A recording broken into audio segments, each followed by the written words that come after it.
Hello बच्चों। आज हम क्लास फर्स्ट की इंग्लिश की जो न्यू एनसीईआरटी बुक है मृदंग, उसका चैप्टर नंबर 3 अब फार्म करने जा रहे हैं। बच्चों, ये यूनिट 2 का चैप्टर नंबर 3 है। यूनिट 2 का नाम है लाइफ अराउंड अस। ये उसी का चैप्टर नंबर 3 है। तो चलिए पढ़ते हैं और देखते हैं कि इसमें क्या दिया है। बट बच्चों, चैप्टर स्टार्ट करने से पहले मैं आप सबसे रिक्वेस्ट करना चाहूंगी कि प्लीज इस वीडियो को लाइक कर दीजिए, और अगर आप हमारे चैनल पे नए हैं और अभी तक आपने इस चैनल को सब्सक्राइब नहीं किया है तो प्लीज इसे सब्सक्राइब कर दीजिए। चलिए स्टार्ट करते हैं। लेट अस सिंग। बच्चों, हमें यहाँ पर एक पोयम दी है और पहले हमें इसे गाने के लिए कहा है। तो चलिए हम पहले इसे गाते हैं और फिर इसका मतलब जानेंगे। पोयम का टाइटल है अ फार्म। फार्म का मतलब होता है खेत। तो चलिए देखते हैं कि यहाँ पर क्या दिया है। My dear grandpa had a farm, E-I-E-I-O, and on that farm he had a cow, E-I-E-I-O. With a moo-moo here, with a moo-moo there, here a moo, there a moo, everywhere a moo-moo. My dear grandpa had a farm, E-I-E-I-O. My dear grandpa had a farm, E-I-E-I-O, and on that farm he had a hen, E-I-E-I-O, with a cluck cluck here, with a cluck cluck there, here a cluck, there a cluck, everywhere a cluck cluck. My dear grandpa had a farm, E-I-E-I-O. तो बच्चों, हमने ये poem पढ़ ली है। I hope आप सबको ये poem पढ़ने आ गई होगी और यहाँ पे दिए हुए सारे शब्द भी पढ़ने आ रहे होंगे। तो चलिए देखते हैं कि इस पोयम का मतलब क्या है। बच्चों, डियर का मतलब होता है प्यारे। ग्रैंडपा का मतलब होता है दादाजी। हैड का मतलब होता है कोई चीज पास होना। और फार्म का मतलब हम सभी जान चुके हैं कि इसका मतलब होता है खेत। तो यहाँ पर एक बच्ची है, आप यहाँ पिक्चर में भी देख सकते हैं। यहाँ पर एक बच्ची है जो कि कह रही है कि मेरे प्यारे दादाजी के पास एक फार्म था। और फिर वो उसको गाते गाते, जैसे हम लोग कोई गाना गाते हैं तो इसमें आ जाता है ला ला ला ला ला ला। तो इसी तरीके से वो ई आई ओ बोल रही है कि मेरे दादाजी के पास एक फार्म था, एक खेत था। और उस फार्म में, उस खेत में उनके पास एक काऊ थी। काऊ का मतलब हम सबको पता है गाय होता है। यहाँ पे हम देख सकते हैं कि एक गाय है। तो बच्ची कह रही है कि मेरे दादाजी के पास जो एक फार्म था, उसमें उनके पास एक गाय थी। और वो हमेशा मूं मूं करती रहते थे। वो जो गाय की आवाज होती है ना, मूं मूं की, तो वो हमेशा मूं मूं करती रहती थी। और वो जो मूं मूं की आवाज है वो कभी यहाँ से आ रही है, हेयर का मतलब होता है यहाँ, और देयर का मतलब होता है वहां। तो बच्ची कह रही है कि जो मोमो की आवाज है, कभी वो यहाँ से आती है, कभी वहां से आती है। तो इसी तरीके से कभी यहाँ से मुंह की आवाज, कभी वहां से मुंह की आवाज, और हर जगह से सिर्फ मुंह की आवाज आती रहती है, क्योंकि जो गाय है वो हमेशा बोलती ही रहती है। तो इस तरीके से वो बच्ची बताती है कि मेरे दादाजी के पास एक फार्म था, और उस फार्म में उनके पास एक गाय थी, और वो हमेशा मुंह मुंह करती रहती थी। और उसकी जो मुंह मुंह की आवाज थी, वो कभी यहाँ से आती, कभी वहां से आती, और हर जगह से बस एवरीवेयर मतलब हर जगह से बस मुंह मुंह की आवाज आती रहती थी। तो आई होप बच्चों आपको फर्स्ट पैराग्राफ अच्छे से समझ में आ गया होगा। तो चलिए अब देखते हैं कि नेक्स्ट पैराग्राफ में वो बच्ची क्या कह रही है। फिर वो नेक्स्ट पैराग्राफ में दोबारा से कह रही है कि my dear grandpa had a farm, E-I-E-I-O, and on that farm he had a hen, E-I-E-I-O, with a cluck cluck here, with a cluck cluck there, here a cluck, there a cluck, everywhere a cluck cluck. My dear grandpa had a farm, E-I-E-I-O.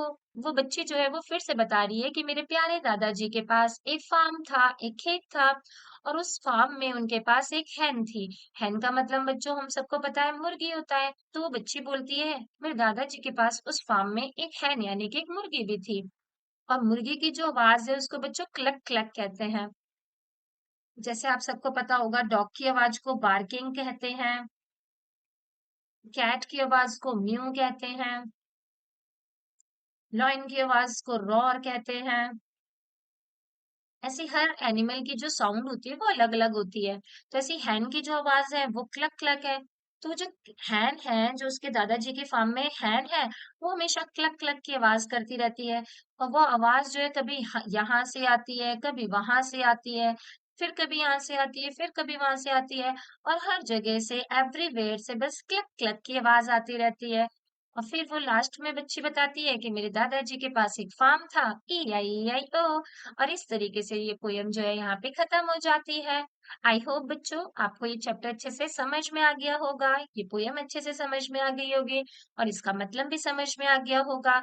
इसके अलावा यहाँ पर आपको कुछ animals की sound भी पता चल गई होगी, जैसे काऊ की साउंड को मू मू कहते हैं, हैन की साउंड को क्लक क्लक कहते हैं, डॉग की साउंड को बार्क, कैट की साउंड को म्यू, लॉयन की साउंड को रॉर।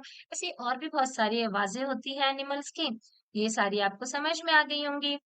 चलिए देखते हैं आगे क्या दिया है।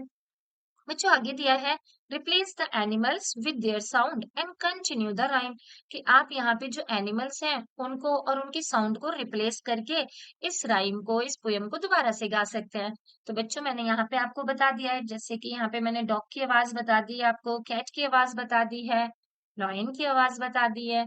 तो आप यहाँ पे उस एनिमल का नाम, जैसे कि यहाँ पे हैन का नाम है तो हैन का नाम रिप्लेस कर सकते हैं, और यहाँ पे जो उसकी साउंड है उसको रिप्लेस कर सकते हैं, और उसकी जगह यहाँ से उसकी साउंड डाल के इस पोयम को दोबारा से गा सकते हैं। जैसे कि हम इसे गा सकते हैं कि my dear grandpa had a farm, E-I-E-I-O, and on that farm he had a dog, E-I-E-I-O, with a bark here, with a bark there, here a bark, there a bark, everywhere a bark. My dear grandpa had a farm, E-I-E-I-O। Cat के साथ भी गा सकते हो, और यहाँ पे आपको दिया भी है बच्चों की कैट के लिए आप म्याऊ म्याऊ वर्ड का भी यूज कर सकते हैं। वैसे कैट की आवाज को म्यू कहते हैं, लेकिन उसकी जब हम आवाज सुनते हैं तो म्याऊ म्याऊ जैसी लगती है, तो हम म्याऊ म्याऊ वर्ड का भी यूज कर सकते हैं। बच्चों जो कैट के बच्चे होते हैं जिन्हें किटन कहते हैं, एक्चुअली उनकी आवाज जो होती है वो ज्यादा सॉफ्ट होती है, तो हम उनके लिए म्यू स्पेलिंग यूज करते हैं, और कैट के साउंड के लिए हम म्याऊ की स्पेलिंग यूज करते हैं। और हम इसके अलावा ये म्याऊ भी बोल सकते हैं। इसके अलावा हम यहाँ पे जो फार्म में पाए जाने वाले एनिमल हैं, फार्म में तो लाइन नहीं पाया जाता तो हम लाइन नहीं लिखेंगे, हम लिख सकते हैं डक पाया जाता है तो डक लिख सकते हैं, तो हम डक की आवाज क्वैक क्वैक यूज कर लेंगे। ऐसे बोल देंगे कि he had a duck, E-I-E-I-O, with a quack quack here, with a quack quack there, here a quack, there a quack, everywhere a quack quack।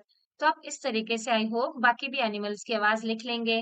Horse की आवाज को नी बोलते हैं, आप हॉर्स का भी यूज कर सकते हैं। इस तरीके से आप और भी एनिमल्स और उनके साउंड का यूज करके इस पोयम को कंटिन्यू कर सकते हैं। तो आई होप बच्चों आपको ये चैप्टर अच्छे से समझ में आ गया होगा। चलिए अब आगे देखते हैं कि आगे क्या दिया है। Let us do. बच्चों आगे हमें एक एक्टिविटी दी है, हमें यहाँ पर एक फार्म की फोटो दी है और यहाँ पे कुछ एनिमल्स के नाम लिखे हुए हैं। पहले हमें एनिमल्स का नाम बताना है और फिर इस फार्म की फोटो को कलर करना है। चलिए मैं इसे छोटा कर देती हूँ ताकि यह अच्छे से आपको दिख सके। यहाँ पे आपको बोला है कलर द फार्म, यानी कि इस फार्म को कलर करें। नेम द एनिमल्स, यहाँ पे पाए जाने वाले एनिमल्स का नाम लिखें, और आप इस हेल्प बॉक्स की भी हेल्प ले सकते हैं। तो चलिए बच्चों हम खुद ही करने की कोशिश करते हैं। हम सबको पता है कि ये एक काऊ है। यहाँ पे जो दो एनिमल दिए हैं ये गॉट है, ये डक्स दिए हुए हैं यानी कि बतख दिए हुए हैं, ये कैट है। इसके अलावा यहाँ पे ये पिग दिया हुआ है। और चलिए हेल्प बॉक्स में देख लेते हैं। हमने कैट को मार्क कर दिया, काऊ को मार्क कर दिया, गॉट को मार्क कर दिया, पिग भी मार्क कर दिया, हैन, कॉक और स्पैरो। तो बच्चों हम यहाँ पे देख सकते हैं ये हैन है, ये कॉक है यानी कि मुर्गा है, और ये स्पैरोज हैं, यहाँ पे इतनी सारी चिड़िया दी हुई हैं, तो हम यहाँ पे स्पैरो लिख देंगे। तो आई होप आपको अच्छे से समझ में आ गया होगा, और इसमें आप अपनी पसंद से कलर भी कर सकते हैं। आप सबको पता होगा कि जो गाय होती है वो डिफरेंट डिफरेंट कलर में आती है। कुछ जो गाय होती हैं वो ब्राउन कलर की होती हैं, कुछ व्हाइट कलर की होती हैं, कुछ व्हाइट कलर की होती है लेकिन उसमें ब्लैक ब्लैक स्पॉट्स भी होते हैं। तो आप अपनी मर्जी से इस गाय का कलर कर सकते हैं, कैट का कलर कर सकते हैं, पिग को कलर कर सकते हैं। मैंने आप लोगों के रेफरेंस के लिए यहाँ इस पिक्चर को कलर कर दिया है, आप इसकी भी हेल्प ले सकते हैं। आप देख सकते हैं मैंने इस तरीके से इसको कलर कर दिया है। आप भी चाहें तो ऐसे ही कलर कर सकते हैं। मैंने काऊ को व्हाइट कलर किया है और उसपे कुछ ब्लैक स्पॉट्स बनाए हैं। कैट को मैंने ब्राउन किया है, स्पैरोस को मैंने लाइट ब्राउन और येलो कलर से किया है, पिग को मैंने पिंक किया है, यहाँ जो चिकन्स हैं इनको येलो किया है, कॉक में मैंने अलग-अलग डिफरेंट कलर यूज़ करके इसे थोड़ा वाइब्रेंट बनाया है। हैंड को कलर किया है, डक कलर किए हैं, इसकी जो चोंच है, बीक है, इसमें डिफरेंट कलर यूज़ किया है। यहाँ पे 2 गॉट दी थी, तो मैंने दोनों को डिफरेंट कलर में कलर किया है। इसके अलावा मैंने यहाँ पे फार्म को भी बहुत ही वाइब्रेंट ग्रीन, ब्लू और अलग-अलग कलर से कलर करा है। तो आप इस तरीके से भी इसे कलर कर सकते हैं या अपनी चॉइस से कुछ और कलर्स का भी यूज़ कर सकते हैं।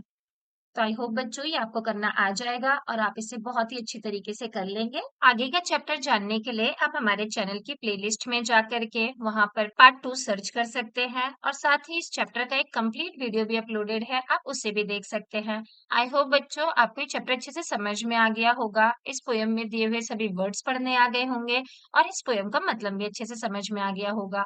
तो अगर आपको ये वीडियो पसंद आई तो प्लीज इसे लाइक कर दीजिए और अगर आप हमारे चैनल पे नए हैं तो प्लीज इसे सब्सक्राइब कर दीजिए। थैंक यू बच्चों फॉर वॉचिंग।